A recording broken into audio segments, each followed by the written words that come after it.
Hello বন্ধুরা, আজ রান্নার রেসিপি নিয়ে চলে এলাম। আজ মাশরুম বানাবো।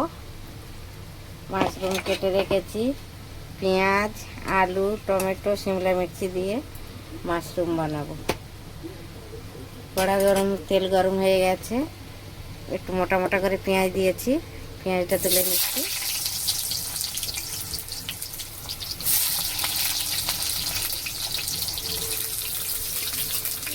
আজ একসাথেই সবই তুলে দেবো। পেঁয়াজ দিয়েছি, আলু দিয়ে দিচ্ছি।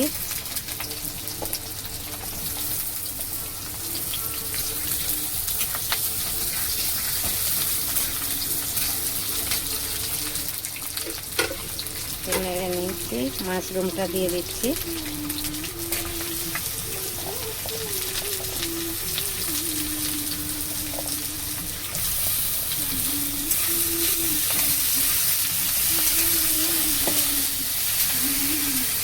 শিমলা মির্চি তুলে দিচ্ছি।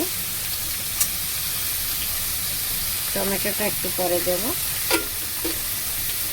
একটু কাঁচা লঙ্কা 2-4টে দিয়ে দিচ্ছি।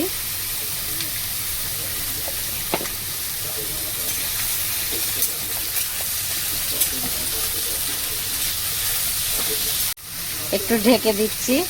একটু পরে একটু মশলা দেবো, একটু হলদি দেবো, একটু নুন দেবো, বাস আর কিছু দেবো না মশলায়। আর টমেটোটাই দেবো। একটু ঢেকে দিচ্ছি এখন। এবার ঢাকাটা খুলে একটু দেখে নিচ্ছি। একটু হালকা সিদ্ধ হয়েছে। এবার নুন দেবো, একটু হলুদ দিয়ে দেবো। একটু হলুদ দিচ্ছি।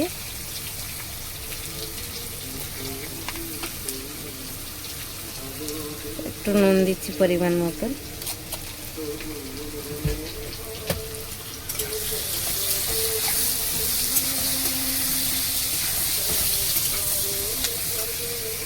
সামান্য একটু গুঁড়ো লঙ্কা দেবো, একটু গুঁড়ো লঙ্কা। এবার কুচো টমেটোটা দিয়ে দিচ্ছি।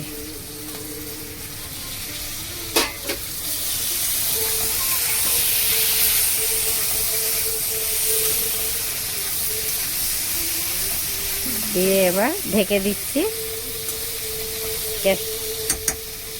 গ্যাসটা একটু কম করে দিচ্ছি, দিয়ে ঢেকে দিচ্ছি। ধীরে ধীরে হবে একটু।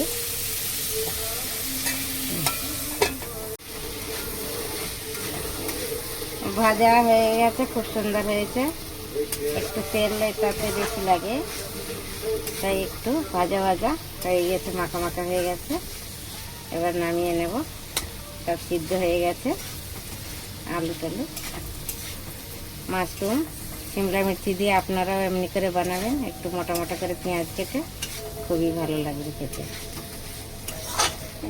ভালো লাগলে লাইক, কমেন্ট, শেয়ার করবেন। বাই।